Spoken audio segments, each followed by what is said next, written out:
I felt good when my marriage to Cal Fielding passed the proverbial 7-year itch. Although I, Loretta, had received my share of male attention, appropriate and inappropriate, over the years, I had never once been seriously tempted. Having an attentive, compassionate, and loving husband helped considerably. Although I had very little experience to compare my husband to other men in the bedroom, at the time I was very satisfied with the quantity and quality of sex we were having. If I could say my husband had any shortcomings, it was his dedication to getting our finances in order. He was a fanatic. If I ever meet Dave Ramsey in person, he better run. We recently went to one of his seminars, and Cal survived the conversion. At first, I supported him completely. It all made sense. Get rid of debt, build up an emergency fund, live like no one else from that point forward. After years of living with this financial cult, I've come to the conclusion that it's one of those ideas that sounds easy because it's simple. What most people don't realize is that simple doesn't always equal easy. For example, is it easy to lose weight? No. Is it simple? Yes. Eat less, exercise. For financial security, cut your spending to the bare minimum and pay off your debts in ascending order, smallest first. Simple? Yeah. Easy? No, hell no. We saved and saved and saved. Most of the time, we ate rice and beans. That's right. No desserts, no sodas, no meat, no milk or dairy products, no new clothes, appliances, furniture, no cards or gifts for Christmas, birthdays, anniversaries, Father's Day, or Mother's Day. Cal took over preventive maintenance on our cars. This has actually resulted in us spending more money. Cal is not mechanically inclined. In addition to his day job, he delivers pizzas at night. I worked nights as a waitress. On weekends, we collected metal from other people's trash to sell for scrap. It was hard. It was humiliating. My dedication began to wane, even though I saw the progress we were making. When all we had left was the mortgage debt on the house, it seemed almost insurmountable. I was ready for a break. I was afraid we would drive ourselves to death without being able to enjoy the fruits of our labor. I wore the same outfits to work for years, sometimes repairing torn or stained ones. I went without makeup, as far as Cal knew. In fact, I begged my girlfriends for makeup they didn't need. I wore their leftovers to the office and made sure to wash them off before going home. One day I forgot to take my makeup off, and Cal was furious. On the one hand, Cal said I was so beautiful, I didn't need makeup. On the other hand, he said I was sabotaging our future with stupid spending. When he found out it was given to me, it got even worse. He started yelling even more about how I should be ashamed to accept charity from others. We ended up having to go to a marriage counselor, one of those recommended by Dave Ramsey's organization. I was pleasantly surprised that they said it was more important to have a budget we both agreed on than to finalize our goals as soon as possible. Why did we need to get out of debt if it was going to cost us our marriage? Cal reluctantly agreed to a budget that included work clothes, basic makeup, and occasional trips to a restaurant and movie. Our goal of getting out of debt would be pushed back for a while, but our marriage would benefit. Things got better on the home front. Well, almost better. I think Cal was upset that the counselor didn't take his side. As I was allowed to become more human, in my mind, I started participating in girl talk in the office. Before, no one wanted to hear about how frugal we were. Even though Cal and I compromised on our budget to allow us to enjoy life more, I was shocked at how much my office mates spent on. Well, everything. Nothing seemed to matter to them except the amount of the monthly payment. Their spending habits weren't the most shocking trait. It was the sex. They talked not only about sex with their spouses, including size comparisons, but also about sex with their lovers. And they talked about sex with their lovers like it was no big deal, as if everyone was doing it. Over time, the shock value of their stories diminished as they continued to talk about it and no one was caught. Their stories began to sound exciting, romantic, and more like something I might want to do. I had absolutely no reason to seek out extramarital sex other than the fact that others had it, and I didn't. I was beginning to want it more and more. The descriptions of the girls' sexual escapades made me realize that Cal and I were having vanilla sex. They seemed to be enjoying the full range of Baskin-Robbins flavors. Cal continued to keep his nose to the grindstone as far as our financial life was concerned. I began to divide our life into two parts, financial and non-financial. On the financial side, Cal and I were partners. In the non-financial part, I felt like we were just acquaintances. Back then, I was not only vulnerable, but actively seeking. I wanted more rewards in my life, and not cheap ones at that. I wanted sex with another man. Jake Sutherland worked in the same office. He'd always been one to flirt on the edge of inappropriate. Verbal reprimands from his boss hardly deterred him. Jake seemed surprised when one day I started flirting back. He quickly realized that I was frustrated at having to do without material help. We started with him taking me out to dinner. I loved his stories about places he visited simply because he wanted to be there. When Cal had to leave for an overnight business trip one day, Jake and I expanded our relationship to include late-night get-togethers with dancing and drinking. I was scared to death when Cal came home the next day. Surely he would realize I had done something lewd and frivolous, even if I hadn't paid for it. As with the lunch dates with Jake, I'd gotten away with a night out. Now I was willing to take a bigger risk. By letting him pay for everything, I was beginning to accumulate a debt to Jake. There was no doubt in my mind that he wanted to be compensated. Gradually, I allowed him more and more liberties when we were together. When he learned of Cal's impending 3-day absence, he let me know that it was time for his big payoff. I told him I couldn't because I was married. He berated me, calling me a tease among other swear words. He promptly dropped me off at my house and left in a clean rubber, which attracted the attention of some of my neighbors. Jake never spoke to me again, other than the usual greetings and goodbyes at the office. Lucky me, I thought. Since then, my looks had become much more reserved. There were contenders for my affection from the office and from the cafes I went to once a week, but no one received a nomination, much less the title of lover. One evening, months later, Cal came home preoccupied with talking about his work, which rarely happened. He revealed that he had just hired a new person to his team. He was excited about the new person's experience and ideas.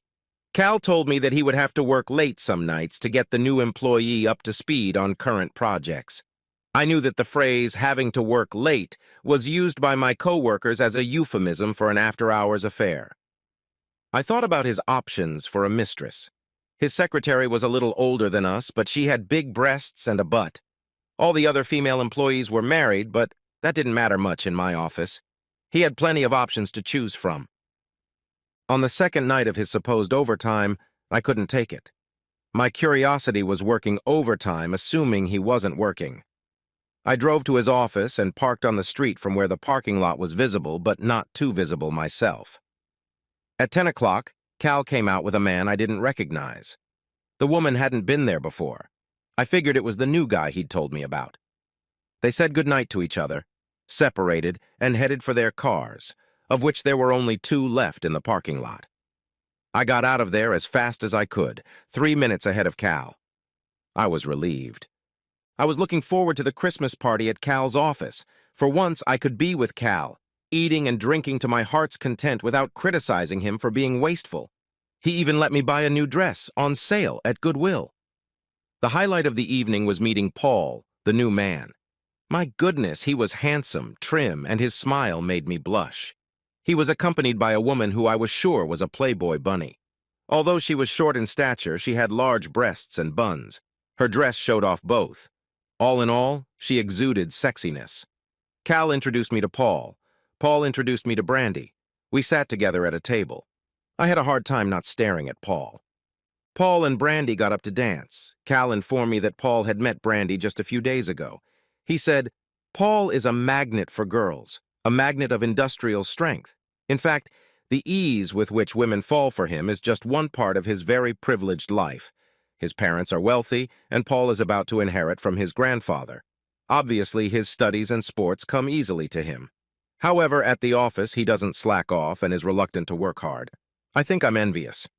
The only problem we face at work is that all the women in our office drool when Paul is around. They don't have time to do anything when he leaves his office. Paul told me that he won't hit on the women he works with. I wish the women who work with us had promised me otherwise." Later, Paul and I danced while Brandy and Cal danced. Paul was very smooth on the dance floor. We danced close, but not as close as he and Brandy. It was like an extra layer of skin on Paul as they danced. I tried to inhale Paul, not just his cologne, but his looks, his feelings, his words, his essence. As they danced, I came across his bulge. It was huge. He apologized. I told him not to worry. I almost said, "It's no big deal," but it was a big deal. He had to tell me when the music stopped because I wasn't listening. The four of us danced and talked the rest of the evening, often switching partners. I noticed that whenever Cal complimented Brandy, I think he was in love with her, Paul made sure to compliment me. I wasn't sure if Paul was trying to get Cal to stop hitting on his date or if Paul actually liked me. I hoped for the latter. We all left the party together and gave the valets our tickets. Paul's car pulled out first, and ours stayed behind. After another round of goodbye hugs, we followed Paul's car out of the parking lot and into the street. I noticed that even before Paul's car pulled out of the parking lot, Brandy was leaning over Paul and doing something to his lower body for a while. Soon her head started bobbing up and down. I turned to Paul, who was looking at this with wide eyes. I was so horny that, mimicking Brandy's baby voice, I started on my husband. It was the wildest public sex of our lives. It was the prelude to a very enjoyable night of sex. I assumed Cal was imagining Brandy when I fucked him. But that was fine with me, since I was definitely imagining Paul. And I was definitely interested in the actual size of his bulge. After that night, Cal was more socially and financially liberated than ever. We started hosting couples and going out more often. Of course, Paul was the first and most frequent guest we invited. I teased Cal, saying that he probably couldn't wait to see Brandy again. He replied that Brandy, who came with Paul, might not. If office gossip was to be believed, Paul was rarely seen with the same girl twice. I found that interesting. We had a sit-down, and Paul showed up with a girl who looked nothing like Brandy, although sexy in her own way. Her name was Sybil, and she was tall, dark-haired, and slender. She moved like a runway model. She might as well have been a model. Unlike Brandy, she was only a couple years younger than us and seemed very mature and intelligent. Like a curious hostess, I asked the typical question, "How did you two meet?" Sybil replied, blushing. "Our carts collided in the supermarket the other day. We started talking, and the next thing I knew I had already given him my name and phone number. I never do this with men when I first meet them, but in Paul's case, it felt right. Something seemed to spark.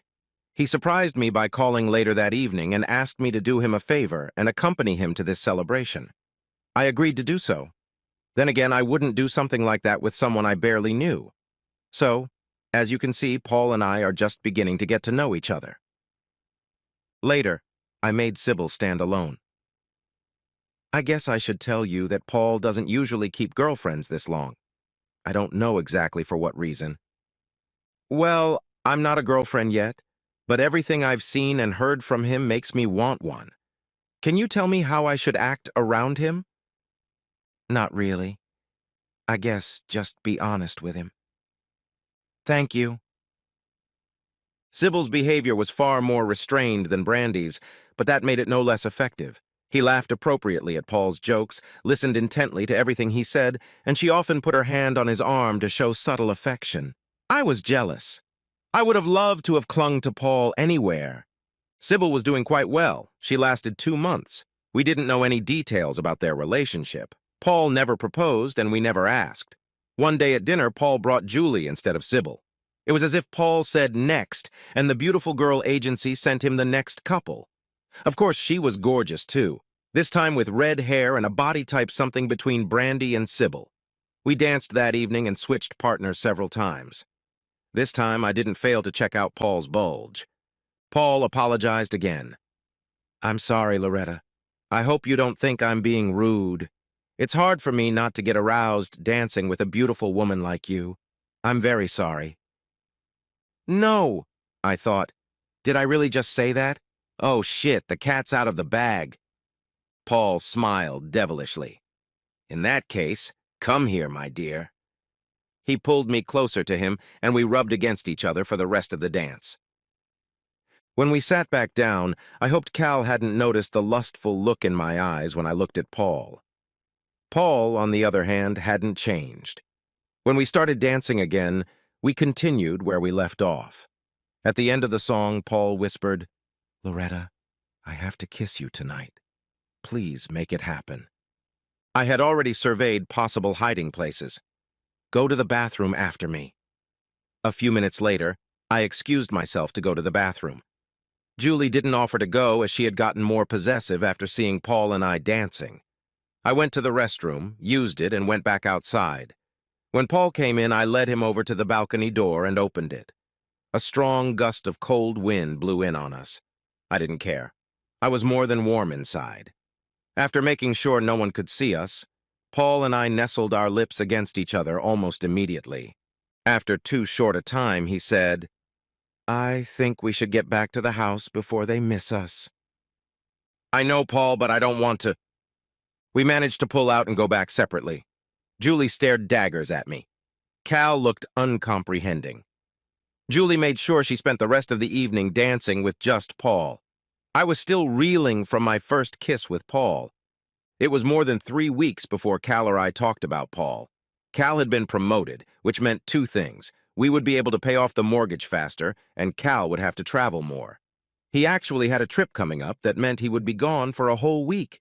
He surprised me by saying, "Loretta, I'm worried about you being alone for so long. I hope you don't mind, but I've asked Paul to keep an eye on you. Maybe take you out to dinner or something so you won't be too lonely. There are plenty of men who would love to take advantage of a beautiful woman like you." I had a hard time coming up with an appropriate response as my heart leapt with joy. "I'll miss you, dear, but I don't think I need a babysitter. Are you sure it's okay with Paul?" "Yes. By the way, he said he wants to take you to an art exhibit if you're interested." "That would be nice for a change. He's a really good friend to both of us." "Yes, Loretta, he is." Paul and I went out to dinner the first night Cal wasn't home. I got goosebumps with excitement. It was a romantic dinner with wine at a restaurant where we knew no one and no one knew us. Soon I was already feeling relaxed and trying to keep my feelings for Paul from being obvious to the other people in the restaurant, just to be safe. We made small talk during our meal and then went to the museum. He walked me through the building and many rooms of the museum until we were in a room where no one else was there. He turned to me and said, "This is my favorite room. Do you know why?" "The paintings?" "No. I like it because we can kiss and not worry. We can hear someone else coming in 2 rooms over." He kissed me deeply. Soon I was immersed in him. After a few strong caresses and stroking, we heard someone's rumbling footsteps. He asked, "Where should we go?" "To my house. I need to be home when Cal calls." We headed outside. Yes, we had a landline. It was cheaper. Paul and I went straight to the guest bedroom and started taking off our clothes. At that moment, I realized that I was no longer Cal's woman. I belonged to Paul. That's what I told him. He agreed. The next night, he came over for dinner, and we spent the night in bed. It wasn't as good as the night before. Paul seemed distracted. "What's the matter, Paul? Do you feel guilty?" "I'm the one who should feel it, but I don't. Loving you feels so right." "It's not guilt, though we both should feel it. It's the work. Loretta, I don't know how to tell you this, but Cal does things at work that are at least unethical, if not illegal." "What, Cal? I find that hard to believe." "Me too. I didn't pay attention to it at first, hoping it was just a temporary glitch, but it turned out not to be, and there seems to be a large sum of money involved. Come to think of it, he recently told me that something was going on at work that meant we'd be able to pay off the mortgage. We'd have an emergency fund, and we'd be able to start a family. I assumed it was a bonus or a promotion. Oh my God, what are you going to do?" "I hate to tell you, but I sent out my resume. I got an offer, a really good offer, from one of our competitors. It means I'll be moving to Akron in a month or so. I don't want to be here when the axe falls on Cal." "Paul, no, not right now. We just started our relationship. You can't leave me now." "I don't want to leave you. I've been spending a lot of time thinking about us lately. Loretta, why don't you come with me? We can start a new life together in Akron." In a split second, I made the most important decision of my life after marriage. I made the decision with my heart, not my head. "How can we do that, honey?" "You can divorce Cal and just come with me. We can get married as soon as your divorce is final. Please say yes." Paul, you know Cal will fight the divorce, probably more for financial reasons than to keep me. He's so fanatical about getting out of debt. We'd have to divide our assets and it would kill him. He's worked so hard to become financially independent. What if you don't ask for anything from him in the divorce? You really don't need anything. I have enough money from work and family. Besides, I'll inherit a lot of money when my grandfather dies. You don't have to ask for anything if he agrees to a 30-day quick uncontested divorce. Oh, Paul, are you really sure you want me that badly? Let me show you how much I want you. He nearly killed me with multiple ecstasies. The next day I was too sore to walk. He had convinced me. The return of the feces. Paul and I decided to wait for a special event, the burning of our mortgage. As soon as Cal returned from his trip, he rejoiced that we were very close to being completely debt-free. We planned a celebration at our home. We invited friends and family and even called Dave Ramsey, who personally congratulated us. We shouted over the phone, "We are debt-free!" When the celebration was over, it was just Cal, Paul, and me. Cal proposed a toast to the three of us and our continued close relationship. Paul and I did not drink to the toast. Cal looked puzzled. I took a deep breath and said, "Cal, congratulations on being debt-free. You have sacrificed so much to reach your goal. Unfortunately, in the process, you sacrificed the way you treated me. I'm afraid I have some bad news to attach to your good news because of that. There's no way I can think of a way to soften the blow, so here it is.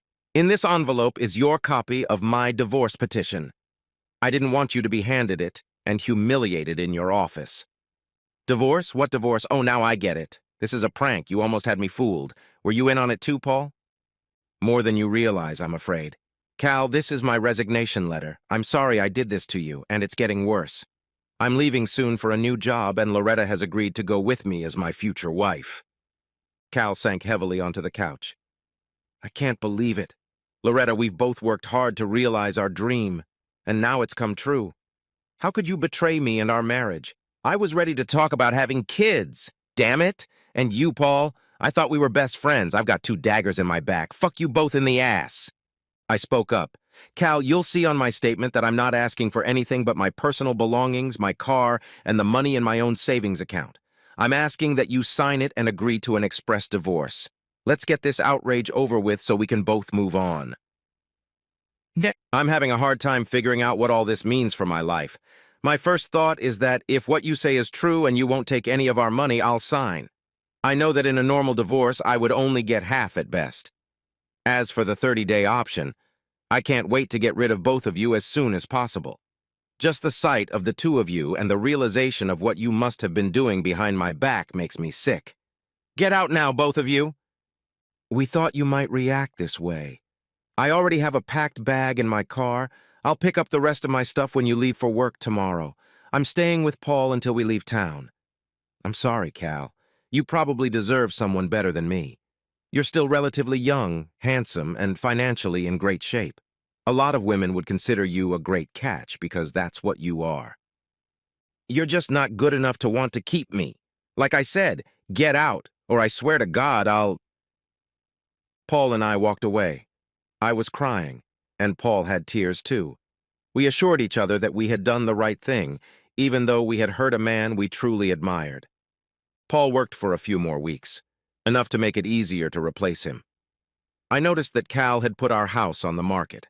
I cried because I knew how much paying the mortgage meant to him. It was almost meaningless now. I felt so sorry for him. I applied at work, but I ended up having to stay longer than Paul to make my deputy's job easier.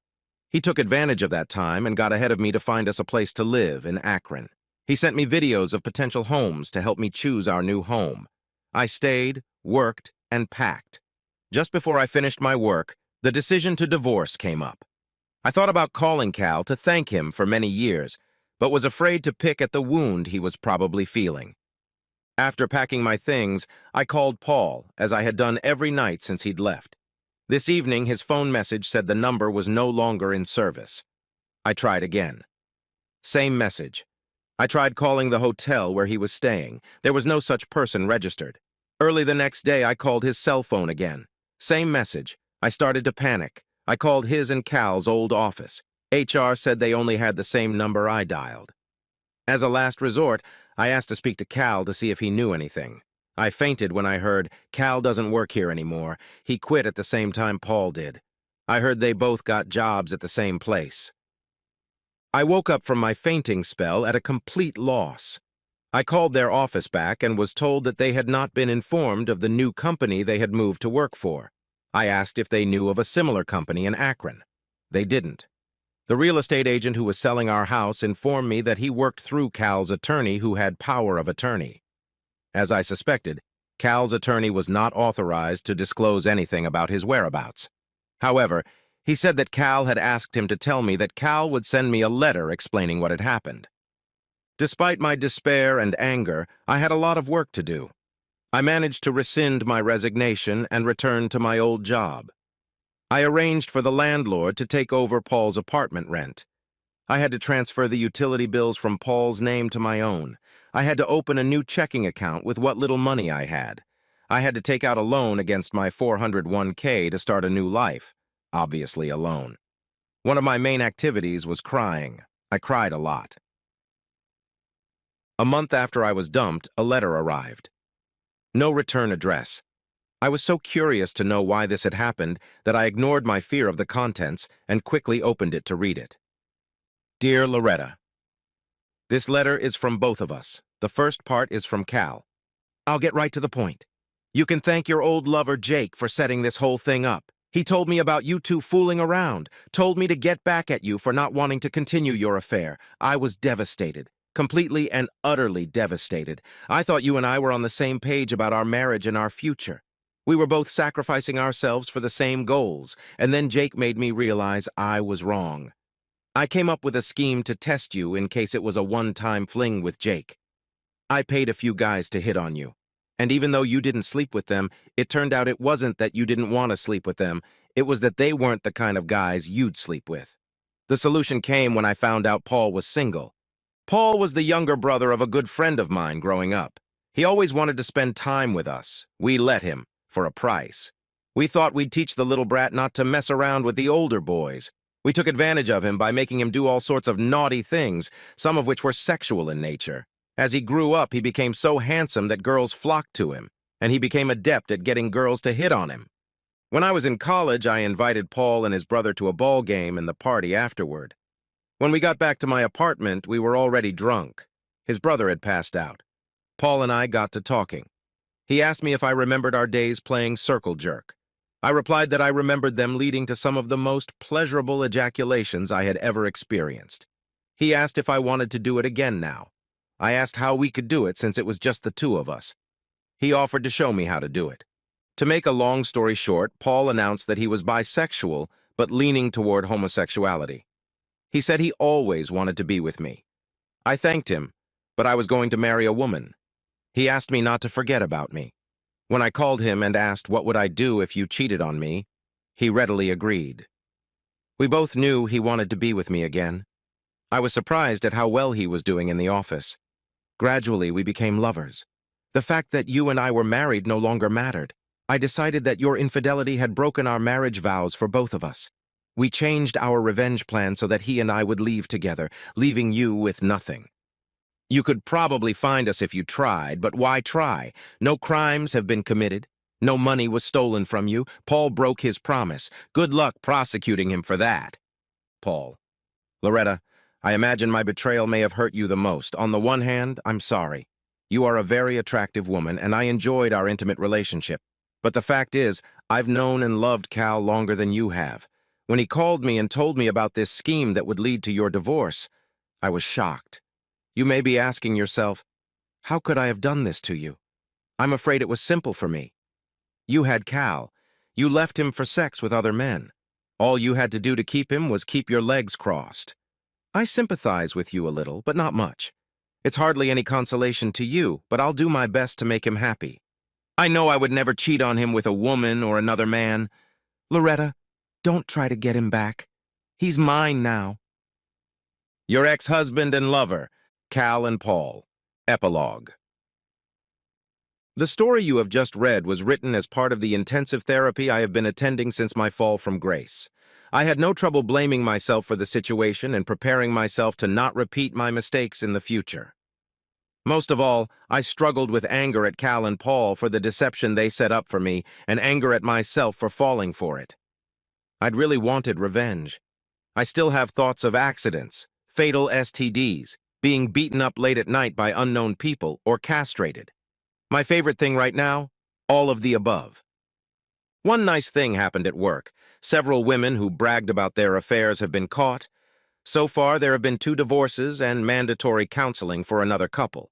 Since I was caught around the same time they were, no one seems to have ever figured out who told their husbands about having boyfriends. That concludes my story.